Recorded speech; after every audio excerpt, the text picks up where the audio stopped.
अस्सलामुअलैकुम, आप face to face देख रहे हैं। मैं हूं मोहम्मद अकबर बाजवा। मुसल्लह अफवाज की कमान की तब्दीली हुई, उसके बाद सियासी सूरत हाल भी कुछ तब्दील होना शुरू हो गई है। चंद वोट्स की बुनियाद पर वजीर आला पंजाब की कुर्सी एक म्यूजिकल चेयर शो की हैसियत अख्तियार कर चुकी है और पीडीएम की जानिब से इंतखाबात की जल्द तारीख नहीं दी जा रही थी। उस पर पीटीआई ने पंजाब और केपी की असम्बलियों से इस्तीफे देने का फैसला किया, लेकिन साथ ही मुल्क के वसीतर मफाद की खातिर इमरान खान ने असम्बलियों से इस्तीफे देने से कबल मुज़ाकरात की पेशकश भी कर दी है ताकि मिल बैठकर कोई बेहतर हिकमत अमली बनाई जा सके और पाकिस्तान को इस मुआशी और सियासी बहरान की कैफियत से बाहर निकाला जा सके। अब देखना यह है कि पीडीएम क्या फैसला करती है।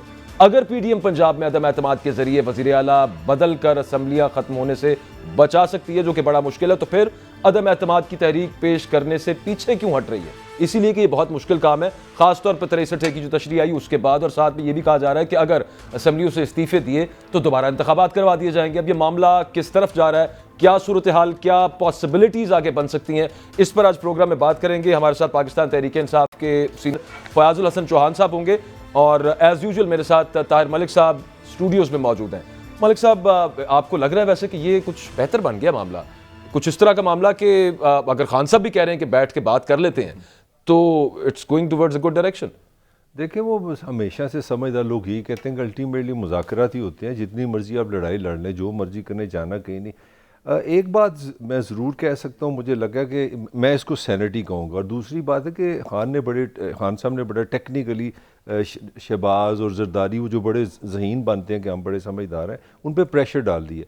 क्योंकि इस पर कोई शक नहीं कि जो 73 का कॉन्स्टिट्यूशन है और जो जमहूरियत की जो स्पिरिट है वो है राइट टू वोट है कि आप अब रूल किसने करना है? वोट ने। तो वो बड़ी लॉजिकल बात है कि 66% तो बंदे इमरान खान की दो सूबे हैं। अभी खान साहब ने केपी के मैं कह रहा आज़ाद कश्मीर और गिलगित की बात नहीं की, तो मेरा ख्याल एक बड़ी फेयर बात है और पाकिस्तान के लिए एक बड़ी गोल्डन अपॉर्चुनिटी है कि आप बैठें और जो पाकिस्तान की बेहतरी के लिए वहाँ से आप चलें।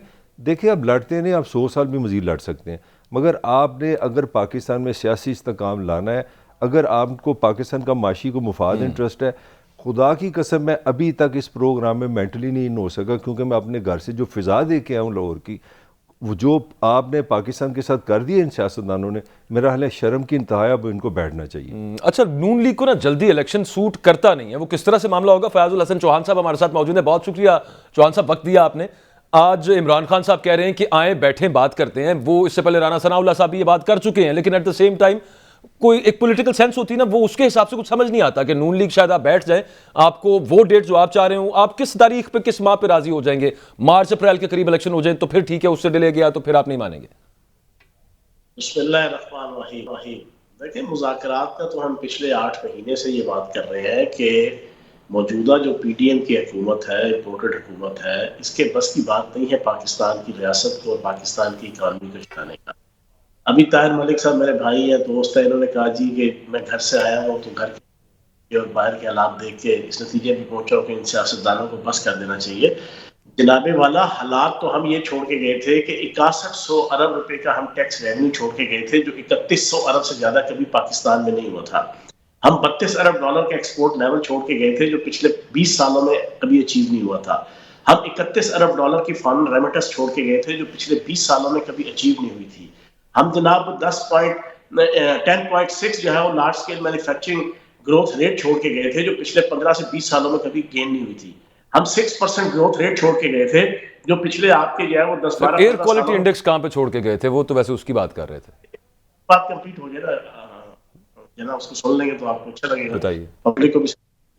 कहने का मकसद ये है कि जब एक 5 साल का मैंडेट लेके जो हुकूमत आई थी, वो कोविड-19 के 2 सालों के बावजूद 3.5 सालों में कम से कम 8 से 10 आपके लॉन्ग मार्च और धरने और उसके बावजूद हमने जनाब अगर ये परफॉर्मेंस दी, अब इनसे अगर परफॉर्मेंस नहीं दी जा रही, हमारे दफा 5% पाकिस्तान दिवालिया होने का खतरा था, अब 100% हो गया है। 100% पाकिस्तान कर्जे अदा करने के काबिल नहीं है। इन हालात के अंदर पाकिस्तान के लिए यह जरूरी है कि जनाब आपके नए इलेक्शन हो और एक वो हुकूमत आए कि जिसपे इंटरनेशनल लेवल पे भी लोग एतमाद करें। अब आप मुझे अकबर साहब ये बताएं कि अगर खुदा न खास्ता जो 100% दिवालिया होने का हमारा जनाब जस्टिफिकेशन पैदा हो गई है, कोई मुल्क हमें कर्जा देगा? कोई मुल्क हमें फाइनेंशियल एड देगा? क्योंकि उन्हें पता है कि हुकूमत नाअहल है। इस हुकूमत ने जनाब 5% से 100% दिवालिया की पोजीशन पे ला खड़ा किया है। तो उसका हल यही है कि फौरी फ्री फ्रेश इलेक्शन हो। ये तो हम पहले भी कह रहे हैं। तो आप पहले से सर कह रहे हैं, वो उस पर नहीं ना मान रहे, क्योंकि उनको ये नजर आ रहा है, इसमें कोई दूसरी राय नहीं कि इमरान खान साहब की इस वक्त पॉपुलैरिटी आसमानों को छू रही है। अब ये बात उनको सूट नहीं करती, जारी सी बात है। उस पर वो जितनी मर्जी बातें करेंगे, गैर आईनी है, गैर जमहूरी है। मुझे ये बताइएगा कि एतमाद का वोट लेने का राना सनाउल्लाह साहब ने कहा है कि गवर्नर कह सकता है वजीर आला पंजाब को।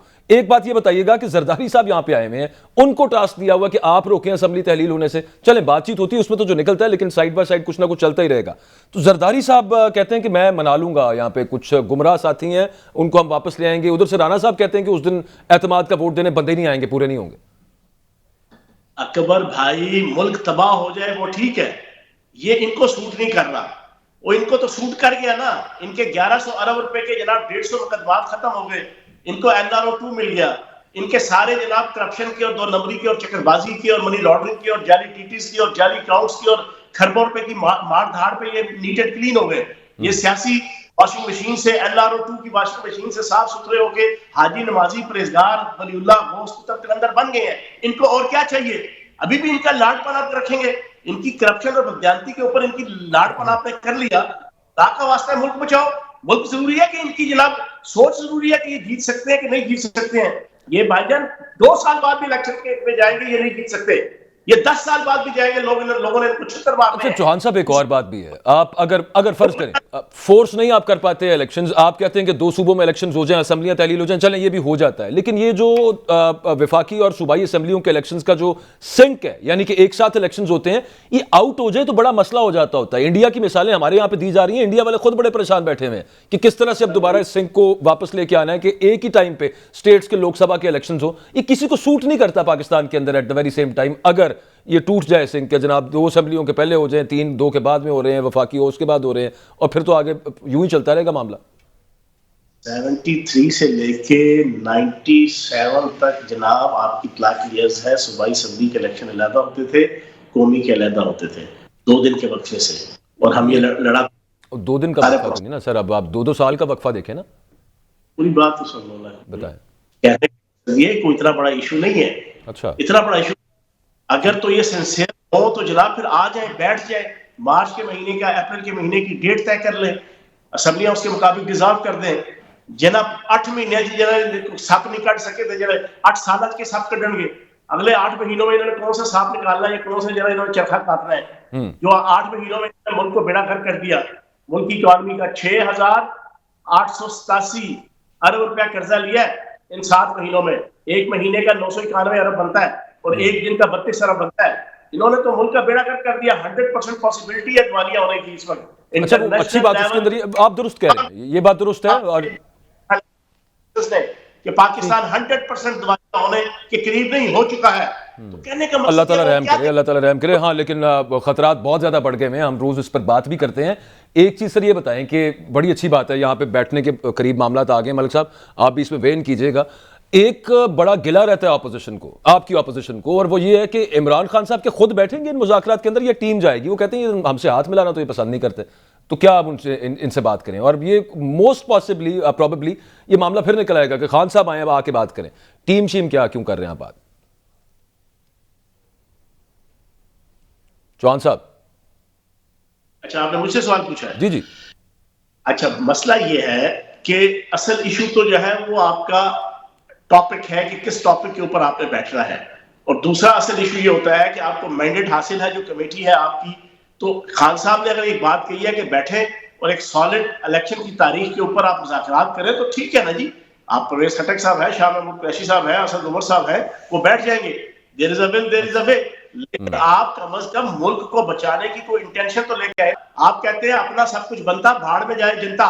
ये वाला इस वक्त जनाब पीडीएम का असूल है। मुल्क इनसे चल नहीं रहा, ये कहते हैं भाई जी ना चले, दिवालिया हो जाए, बेड़ा गर्क हो जाए, इकॉनमी तबाह हो जाए, बैंकरप्ट हो जाए, लेकिन हम अपना टाइम पीरियड मौज करें। आधी काबीना हर वक्त बाहर होती है, आधी काबीना हर वक्त बाहर मौज मेला कर रही होती है, और मुल्क का जो मर्जी हो जाए। तो ये कम अज कम इंटेंशन। चौहान साहब मैं पीटीए की पॉलिसी समझना चाह रहा था। अप्रैल में जब आपकी हुकूमत ख़त्म हुई, जो आपका ख्याल था अमेरिका ने ख़त्म की और अंदर से लोग मिले, तो उस वक्त आपने इस्तीफे दिए कौमी असम्बली से। तो मुझे समझ नहीं आई तब क्यों नहीं पंजाब असम्बली और केपी की तोड़ी गई, प्रेशर एकदम बिल्ड कर देते, वो 6 महीने से वहाँ भी बच गए।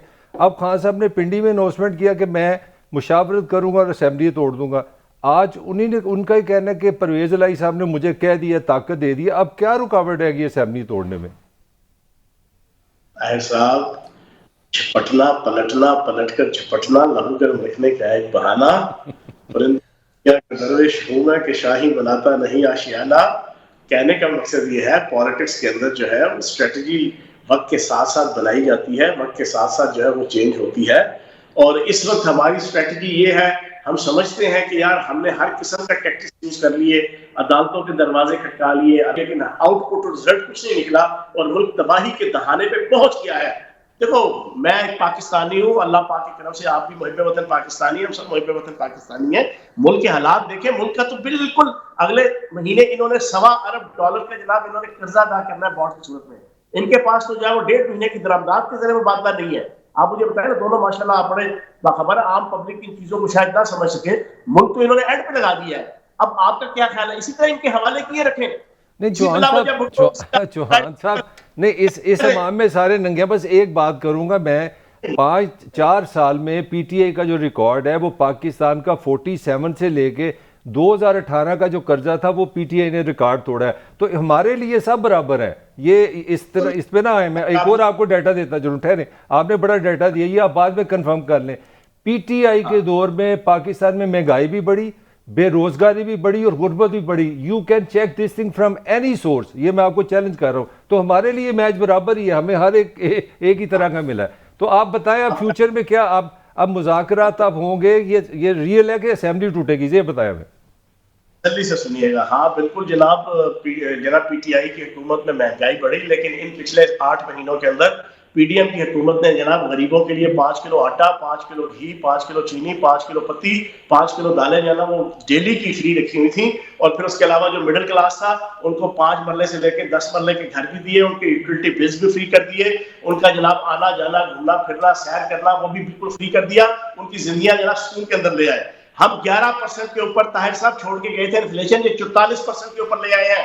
आप मुझे ये बता रहे हैं कि जनाब हमारे दौर में ये था, तो अब आप सुन लें तसल्ली से। हमने अगर कर्जे लिए तो पाकिस्तान की तारीख में सबसे ज्यादा कर्जों को पे बैक इन 3.5 सालों में किया गया है। हमने 3100 अरब से टैक्स रेवेन्यू को 6100 अरब तक लेकर आए। हमने पाकिस्तान की इकोनॉमी को वसी किया, हमने टैक्स कलेक्शन जनाब वसी की। बावजूद 2 साल का कोविड-19 जो 100 साल बाद ताउन के मर्ज के बाद पूरी दुनिया के अंदर जो है वो क्राइसिस आया था, उसके बावजूद इनकी हर रोज के धरने और हर रोज के लॉन्ग मार्च, तो हमने तो चीजों को भी तो बेहतर किया था ना। हमारा तो हर इकोनॉमिक इंडिकेटर, चाहे माइक्रो लेवल हो चाहे मैक्रो लेवल हो, वो पिछले 20 साल से लेकर पिछले 75 साल की हिस्ट्री का नंबर 1 था। तो जनाब ये भी करके दिखा देते ना।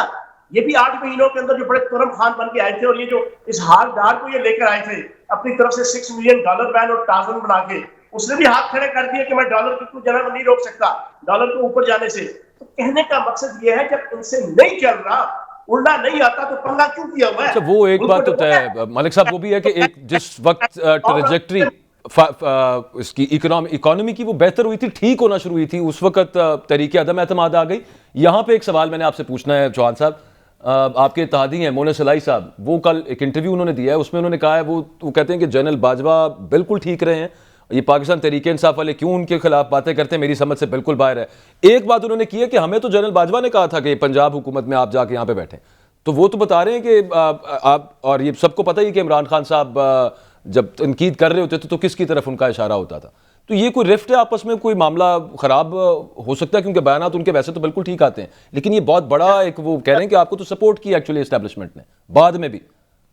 अकबर भाई, पिछले 2 दिन से ना वो हमारे मीडिया का मजाज है, आवाम का मजाज है, सबका मजाज होता है, जब इस किस्म की कोई सिचुएशन बनी हो अनएक्सपेक्टेड, तो उस पर फिर जना मुख्तलिफ किस्म के रूमर्स और मुख्तलिफ किस्म आते हैं और पैनिक और हरासमेंट जो है वो निकाली जाती है खबरों में।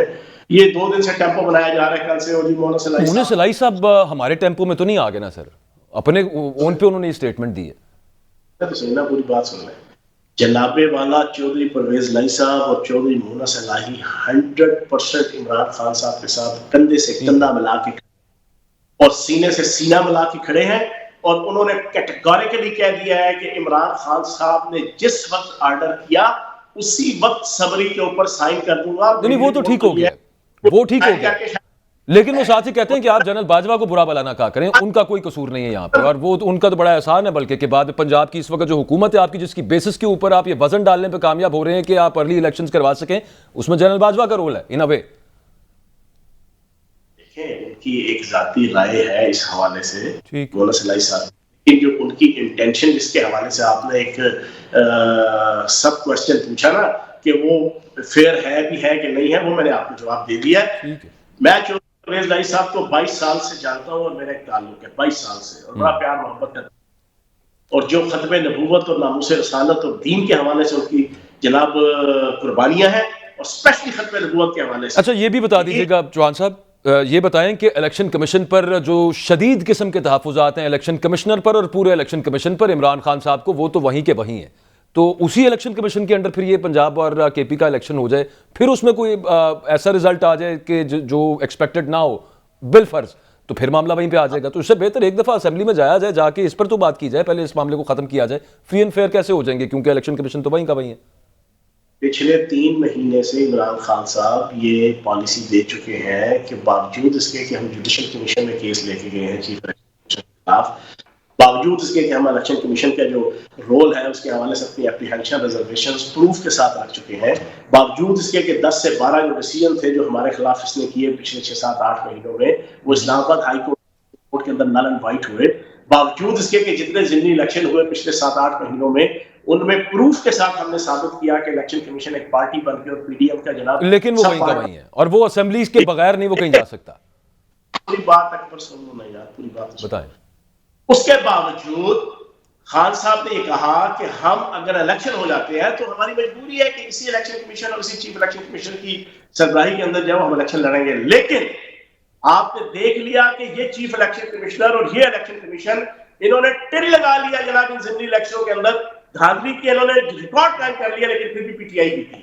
तो जनाब आप बेगम रहे, जितना मर्जी जोर लगा लें, पीटीआई का रास्ता ये नहीं रोक सकती इंशाल्लाह। अच्छा चौहान साहब, एक आर्गूमेंट ये है कि आपसे मतलब तहरीके इंसाफ से पूछा जाएगा कि पंजाब असेंबली में अगर सीएम से कहा जाए कि अपना वोट ऑफ कॉन्फिडेंस आप लें, तो बर्डन टू प्रूफ आपकी जमात पे आ जाता है, इत्तेहादियों पे आ जाता है, 186 नंबर आपको चाहिए, और आपके खिलाफ ये सबूत दिया जा रहा है कि आपके पास 186 लोग नहीं है, इसीलिए 4 महीने से आपने असेंबली का इजलास जारी रखा हुआ है। तो इसकी क्या वजह है? 4 महीने कौन से ऐसे कानून बन गए हैं, कौन से दूध दही की दुकानें खुल गई हैं आपने, 4 महीने क्यों असेंबली करके रही है, जरा ये तो बता दे मुझे।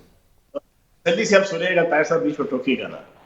मुझे आप ये बताएं कि पंजाब असेंबली के रूल्स एंड रेगुलेशंस और प्रोसीजर्स बाकायदा आइन का हिस्सा है, वो आइन के आर्टिकल 76 है या 79 है, उसके तहत जो है ना ये आइन का हिस्सा होते हैं। इसके अंदर कहीं पे लिखा हो कि एक इजलास इतने टाइम पीरियड के अंदर होगा और इतने टाइम पीरियड के ऊपर अगर होगा तो वो गैर कानूनी होगा। जब कोई चीज गैर कानूनी नहीं है तो जनाब हम इजलास उसको 2 साल जारी रखें या 6 महीने जारी रखें या 3 महीने जारी रखें, अगर वो इलीगल नहीं है और आइन और कानून से जो है ना उसकी कोई किसी किस्म की कंफ्लिक्शन नहीं है, तो जनाब उसके ऊपर कोई उठाने का राइट आर्गुमेंट। अच्छा, उनका भी यही आर्गुमेंट है। राना सनाउल्लाह साहब वजीर दाखिला साहब कहते हैं गवर्नर रूल भी तो आइन के अंदर ही है, इलीगल तो नहीं, आइन ही काम है, हम भी ये करते हैं, फिर आइन ही आइन चल रहा है। जनाब गवर्नर राज लगाने की कोई जस्टिफिकेशंस होती है इस वक्त, वो कहते हैं असेंबली तहलील करने की भी जस्टिफिकेशन होती है, ये उनका आर्गुमेंट है। तो सही ना, अल्लाह पाक की तरफ से पंजाब असेंबली और पंजाब हुकूमत सारी हुकूमतों से बेहतरीन तरीके से चल रही है, बेहतरीन परफॉर्मेंस के साथ चल रही है, तो भाई क्यों उसको जनाब डिसॉल्व को कोई जस्टिफिकेशन ही नहीं है।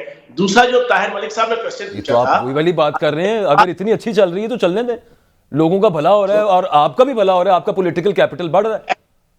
टैक्स के अंदर बात कर रहा हूं कि जो अगर गवर्नर राज लगाने की जो जस्टिफिकेशन होती है कि जनाब वो लॉलेसनेस हो, आपकी tax revenue collection, tax collection, मामलात जिंदगी ब्यूरोक्रेसी कंट्रोल में ना हो, हुक्मरान जनाब लापरवाह हो, हुक्मरानों को आवाम सही। अच्छा, एक चौहान साहब, for the want of time का थोड़ी कमी है वक्त की, आखिरी क्वेश्चन मैंने आपसे पूछना है, पार्टी के अंदर इमरान खान साहब से किसी ने कोई इख्तलाफ वैसे करता है और किसी ने किया ये इख्तलाफ कि खान साहब ये टाइमिंग शायद ठीक नहीं है, थोड़ा सा ही तो और टाइम रह गया है, चले जाते हैं आगे, वो टेंडर्स वगैरह भी हो चुके हैं, मंसूबे बन जाएंगे, उनकी ज़रा तशहीर भी हो जाएगी तो ज़्यादा बेहतर हम इलेक्शंस के अंदर जा सकेंगे, कोई इस तरह का इख्तलाफ पार्टी के अंदर से है या किसी ने जसारत नहीं की? खान साहब हर चीज कंसल्टेशन के साथ, और आज खान साहब ने तय किया है कि वो डिवीजन लेवल पे तमाम एमपीएस को जमान पार्क में मीटिंग्स के लिए बुलाएंगे, वहां पे ठीक है, डिटेल के साथ। ठीक है, बहुत शुक्रिया। हमारे मौजूद थे फयाजुल हसन चौहान साहब। एक ब्रेक लेते हैं जी, ब्रेक से वापस आते हैं। कमर जमान कायरा साहब हमारे साथ होंगे, उनसे पूछते हैं कि आसिफ अली जरदारी साहब जो लाहौर के अंदर बैठे हुए हैं और यहाँ पे वो कहते हैं कि गुमराह लोगों को मैं मना रहा हूँ, तो तासुर तो ये जाता है कि जो हमेशा से बना हुआ कि जनाब खरीदने के लिए पैसा इस्तेमाल होगा या फिर डराया धमकाया जाएगा लोगों को, ये सब क्या मामला है? और नून लीग के हवाले से भी कुछ खबरें हैं, वो आपके साथ शेयर करेंगे इस ब्रेक के बाद।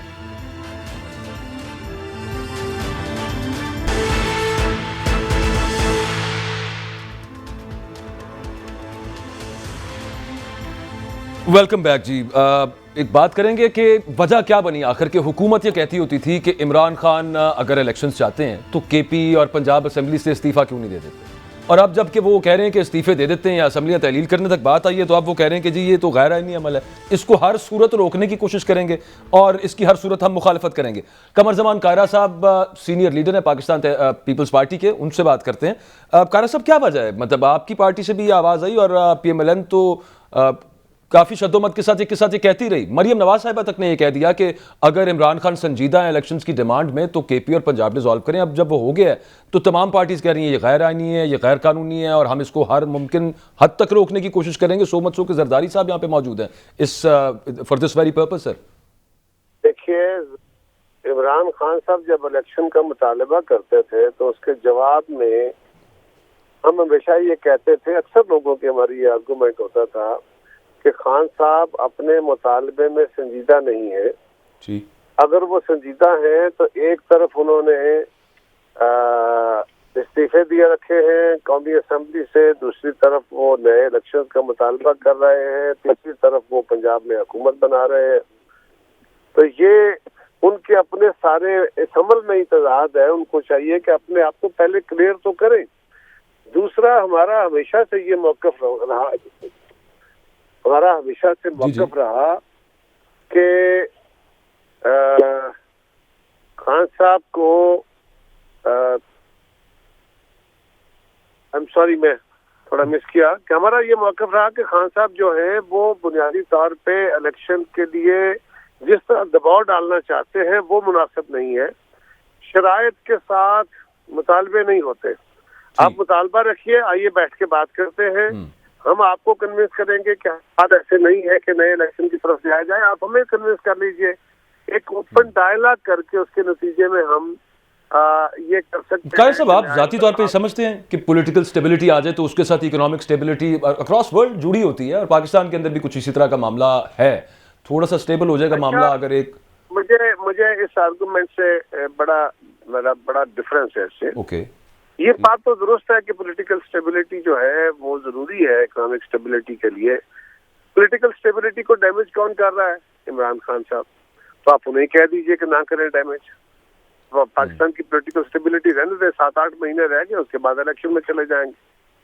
दूसरी बात, अगर इलेक्शन होता है, जल्द होता है या वक्त पे होता है, इलेक्शन होगा तो उसके बाद ये जो अजम्पशन है कि खान साहब तो अगला इलेक्शन जीत जाएंगे, ये उनके कुछ मोहब्बत करने वालों का एक व्यू है।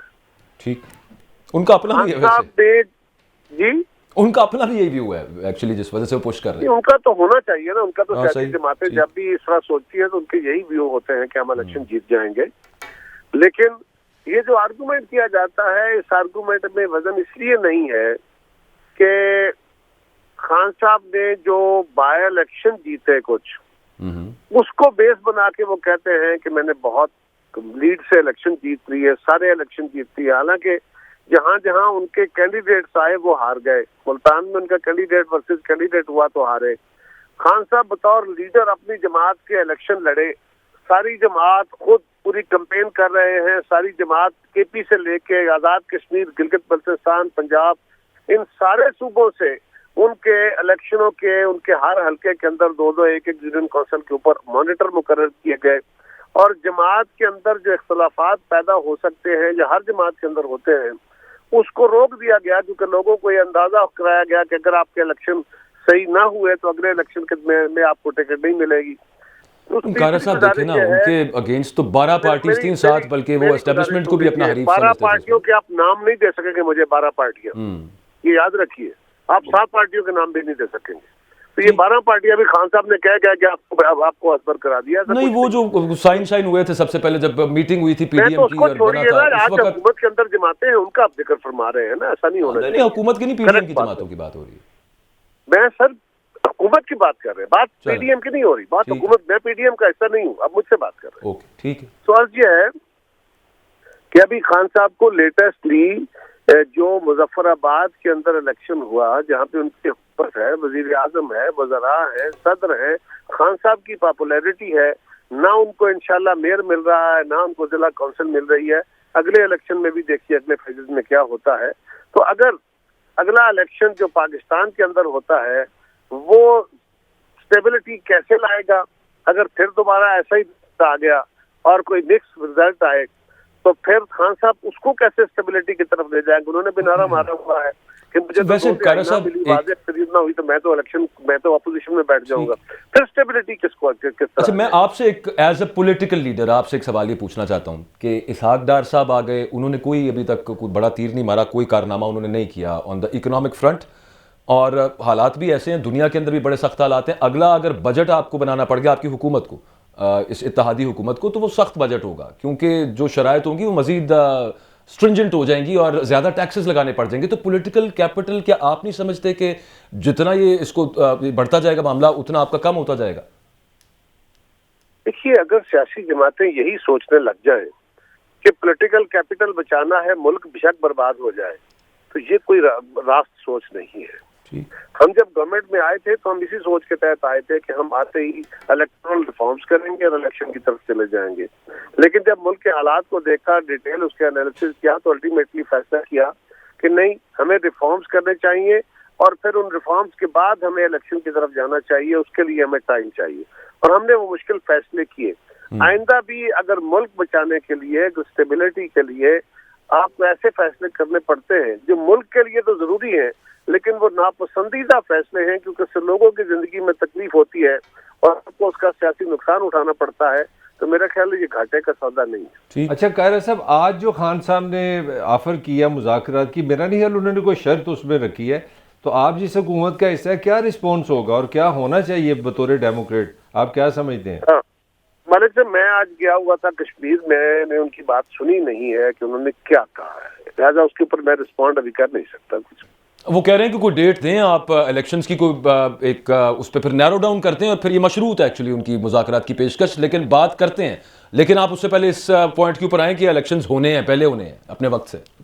ये तो वो पहले दिन से कह रहे हैं और हम उन्हें कह रहे हैं शर्तें ना रखें, तो वही शर्त है नए लफ्जों के साथ। वजीर दाखिला साहब ने भी कल कहा है। नहीं।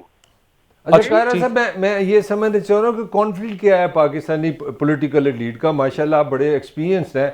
अगस्त 2023 में आपकी हुकूमत ख़त्म हो रही है, हाँ साहब ये मई अप्रैल की बातें कर रहे हैं, तो क्या ये मुनासिब है कि आप 5वीं बड़ी पॉपुलेशन को इस अजाब में हमारे पॉलिटिशियन रखें? कि मसला क्या बन रहा है, जून जुलाई 2 महीने, तो 2 महीने हमसे मैनेज नहीं हो रहे, तो आप किस तरह हमारी पॉलिटिकल जो एलीट है वो इस 5वीं बड़ी पॉपुलेशन को संभालेगी?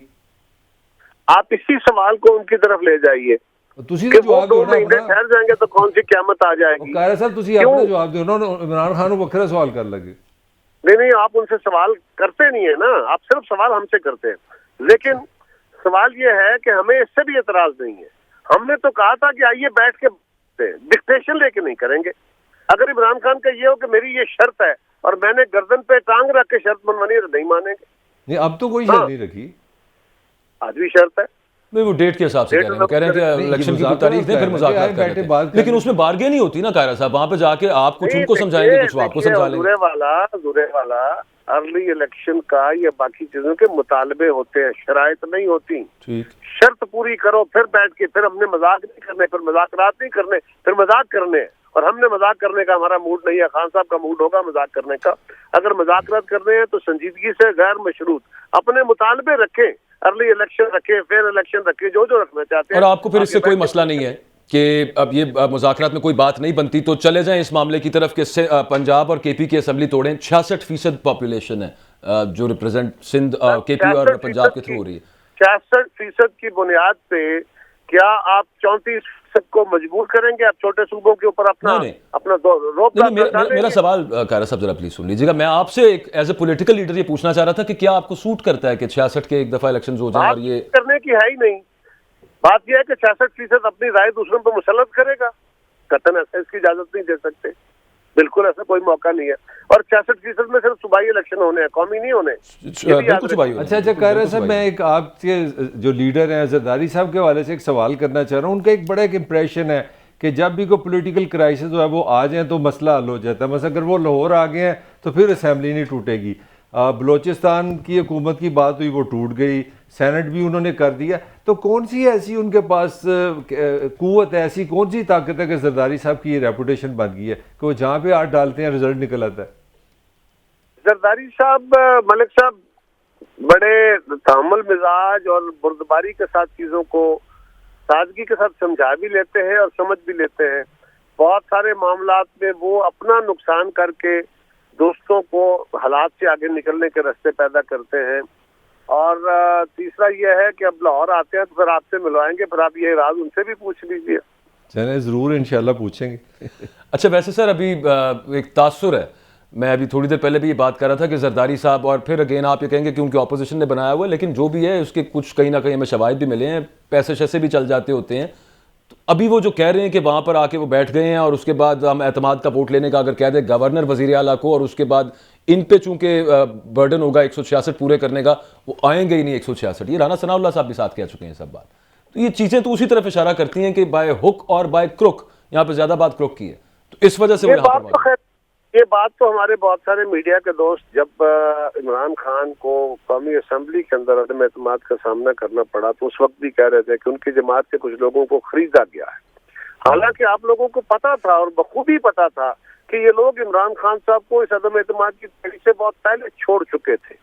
ये इनमें से अक्सरियत वो लोग हैं जो on the record, on the floor of the house उसको अपोज कर चुके थे, कोई 1.5 साल से, कोई 2 साल से, कोई साल से। लिहाजा ये कहानियां फिर दोबारा चलनी चाहे तो चला लीजिए, लेकिन लोग उनकी अपनी जमात से पहले से तंग हैं, अभी भी तंग है। इस वजह से जरदारी साहब उनको मना लेंगे, अभी कैसे होगा ये? हमें मनाने की जरूरत नहीं है। अगर वो नहीं आते, फर्ज करें ये तो वो मौजूदा अगर होगा, वोट लेने नहीं आते तो मनाने का क्या जिक्र है इसमें? हमने तो वोट लेने नहीं जाना उनके पास। ठीक है, बिल्कुल ठीक है। बहुत शुक्रिया, थैंक यू वेरी मच। कमर जमान कारा साहब हमारे साथ मौजूद थे और किसी को वो कह रहे थे कि ये एक बनाया गया है कि किसी को खरीदा नहीं जाता, कोई मामला नहीं होता। लेकिन इस पे बात करते हैं एक ब्रेक के बाद। मोइन अजहर साहब हैं, सीनियर सहाफ़ी हैं और बड़ा डीपली पंजाब की पॉलिटिक्स को ख़ास तौर पे बड़ा ज़बरदस्त समझते हैं। उनसे पूछेंगे, वो बताएंगे भी शायद अगर उनका दिल किया कि ख़रीदा गया था किसी को और कितने में ख़रीदा गया था, क्या उस पर एविडेंस मौजूद है। आप इस पर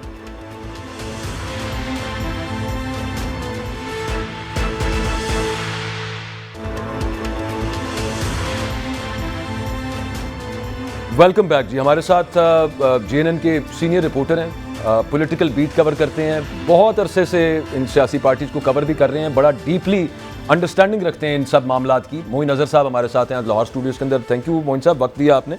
एक तो ये कि इमरान खान साहब भी आज थोड़ा सा यूँ नज़र आया कि वो जो उनका स्टांस था बड़ा रिजिड और असम्बलियाँ तोड़ देंगे जब तक इलेक्शन हो जाना, उससे वो थोड़ा सा एक स्टेप उन्होंने पीछे लिया है। किसी ने एंगेज किया इमरान खान साहब को, क्या मामला हुआ आपके पास खबर है, बताइए। हाँ जी, मैं इस सिलसिले में, क्योंकि जो पॉलिटिकल रिपोर्टिंग है ना, वो जो इस वक्त मौजूदा मुल्क की सूरत हाल है, वो कई ना आपका सर चकरा जाता है और पता ही नहीं चलता कि आज सुबह सूरत हाल क्या थी और शाम को क्या सूरत हाल हुई है। अक्सर ये कहानी शुरू होती है तकरीबन 20 नवंबर से के करीब ये कहानी शुरू हुई थी, जिसमें जनरल बाजवा साहब ने ये जिसे कहते हैं ना एक इनिशिएटिव लिया था, जिस पर ये जो क्या कहते हैं उन्हें कुछ आर्मी के जो स्ट्रेटजिक कमांड की तरफ से कुछ रिपोर्ट्स मंसूब हुई थी, जिसमें कहा गया था कि अगर पाकिस्तान की पॉलिटिकल सूरत हाल जो है वो इसी तरह रही तो मुल्क की माशी सूरत हाल उस पर इम्पैक्ट करेगी। मोइन साहब, ये आप ये कह रहे हैं कि वो तो कह रहे हैं कि पिछले फरवरी से हम बिल्कुल बाहर हैं सब मामला। जी वो बाहर है, मगर ये कुछ चीज़ें हकीकत होती हैं। उस पर जनरल बाजवा साहब ने एक इनिशिएट किया, जिसके अंदर जिसे कहते हैं चूँकि दोनों सियासी जमातें या PDM और PTI, लेकिन उनके जाने के बाद भी ये इनिशिएशन जो ये चल रही है। जी मैं वही आपको, और अगली जो लीडरशिप है वो भी इसको आगे लेके चल रही है। मैं वही आपको बता रहा हूँ। तो उसमें पहला जो स्टेप आया था वो प्रेसिडेंट की मुलाकात थी इसहाक डार साहब से। अच्छा, जिसे कहते हैं वो पहला स्टेप था उसके ऊपर कि जिसके ऊपर ये बातचीत उनकी जो हुई, और जो उसकी प्रेस रिलीज आई थी वो स्टेटेड पोजीशन जो थी वो बातचीत नहीं हुई, मगर ये बातचीत जो थी उनकी इस बारे में हुई। और सदर अलवी साहब ने जो है वो इमरान खान साहब को इत्मीनान में लिया। उसके बाद ये है कि जी जैसे ही लीडरशिप की तब्दीली हुई तो कुछ पॉज था। खान साहब जिस वक्त इस्लामाबाद गए वहाँ पे एक बस्ती बात की गई थी जिस पे ये उनका ओरिजिनल प्लान ये था कि वो कुछ अरसे के लिए वहाँ पे जो पिंडी और इस्लामाबाद की लीडरशिप और वर्कर्स वहाँ रुकेंगे। सही है। और हर डिस्ट्रिक्ट से या डिवीजन से एक दिन के लिए वर्कर्स आया करेंगे, उनको शामिल होंगे। वो एहतजाज एक लंबे अरसे का प्रोग्राम था। ठीक है। मगर उसके बाद जब जिसे कहते हैं बैक चैनल से दोबारा रब्ते हुए, उसके बाद उसको ख़त्म किया गया और खान साहब वापस आए लाहौर। अब ये जो है खान साहब ने जो आज प्रपोजल दिया है कि जी मैं बातचीत के लिए तैयार हूँ, नंबर 1। नंबर 2 ये है कि इलेक्शन की तारीख और जिसे कहते हैं ना मामला जो हैं वो हम नेगोशिएशन टेबल के ऊपर शॉर्ट थोड़ा सा इसको बल्कि cut to the chase directly हम अगर मुद्दे पे चले जाएं तो खान साहब को भी आप कह रहे हैं कि मलिक साहब इंपॉर्टेंट बात है कि कोई एंगेज भी कर रहा है खान साहब को और तमाम पार्टी मान भी गया। अगर इसहाक डार भी, नवाज शरीफ मान गया अभी बीच में।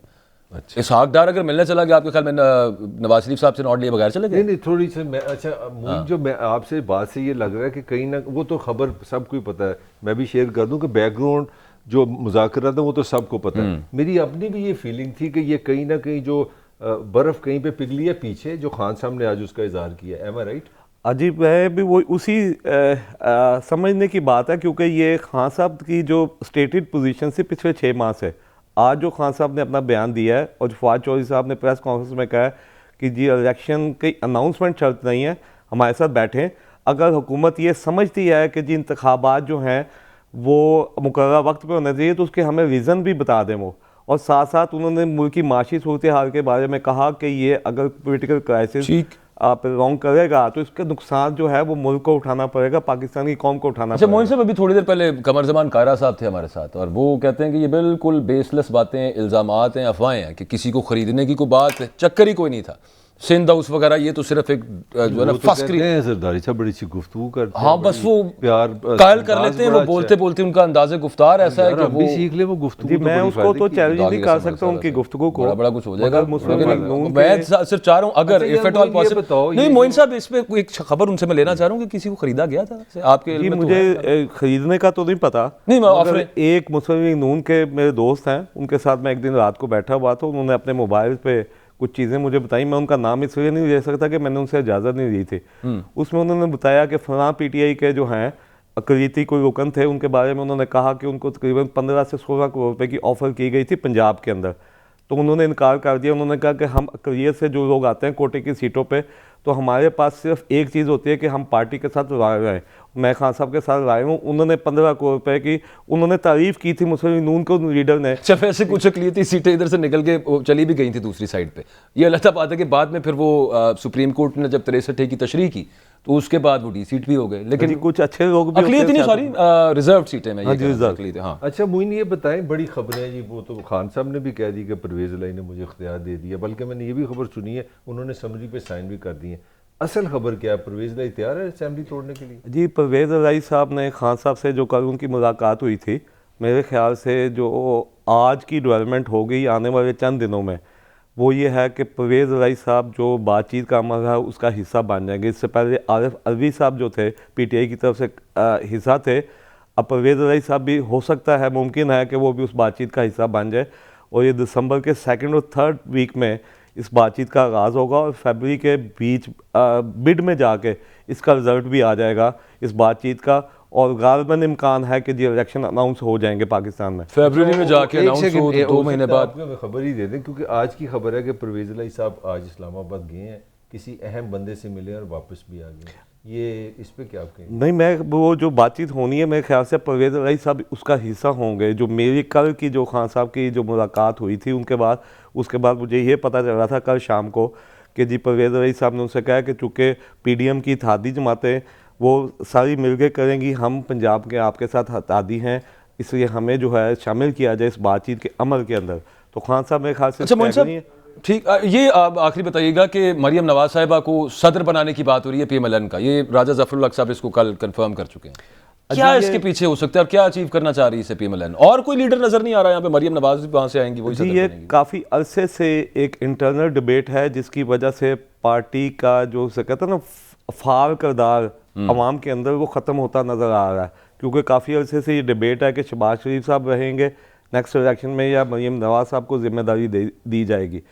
जब मरियम नवाज यहाँ से जाने से पहले उस वक्त कुछ खबरें भी छुपाई गई थी और ये कोशिश की गई थी कि मीडिया के लोगों को ये कहा जाए कि दें कि मरियम नवाज जो है वो नवाज शरीफ के बाद सबसे ज़्यादा पॉपुलर लीडर हैं और वही पार्टी को आगे लेके जा सकती हैं, जिसके वो उस वक्त वैसे गल ठीक है शहबाज शरीफ साहब से ज्यादा मरियम पॉपुलर है, वही लेके जा सकती है। पॉपुलर देखें ना, एक तो लॉजिकल भी बात है, एक तो बात है कि ये तो शहनशाह है ना। अगर आप हमारे यहाँ देखें भुट्टो को गए कितनी देर चली, ये नवाज शरीफ, ये लोग बड़े समझदार हैं, इनको पता है कि इन्होंने पाकिस्तान में जमहूरियत नहीं आने देनी, तो जमहूरियत के लिए नवाज शरीफ की बेटी बनती है ना वो, तो फिर हमारे यहाँ तो यही मसले हैं अभी तक। ये तो काउंटर प्रोडक्टिव भी हो सकता है फिर आगे। नहीं, काउंटर प्रोडक्टिव आया हो, इसीलिए मैं समझता हूँ इमरान खान पॉपुलर है। इमरान खान शायद इतना अच्छा पॉलिटिक्स ना भी करे ना, तो ये जो कर रहे हैं खुद ब खुद पॉपुलर। प्रोग्राम का एक्चुअली वक्त खत्म हो गया है। एक बात तो तय है, ये जो आखिरी हम बात कर रहे थे उसके बाद कि मरियम नवाज साहिबा को जो अहम जिम्मेदारी मिलने का कहा गया है, वो कल राजा जफरुल हक साहब ने, जो लीडर है पाकिस्तान मुस्लिम लीग नून के, उन्होंने कंफर्म किया कि हाँ जी सदारत के लिए we are considering Maryam Nawaz साहिबा। तो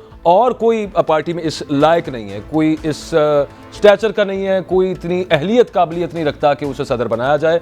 मरियम नवाज साहिबा आगे अब मामला को लेकर चलेंगी। कुछ खबरें ये भी आ रही हैं कि कुछ तंजीम का ढांचा चेंज करना है और आगे जो टिकट्स हैं उनके हवाले से एक जो पॉपुलर इमरान खान की अप्रोच है उसको फॉलो किया करेंगी मरियम नवाज साहिबा। प्रोग्राम का वक्त खत्म हो गया। आप अपना फीडबैक जरूर दीजिएगा। आपसे कल सेम टाइम सेम चैनल मुलाकात होगी। इजाजत दें, अल्लाह।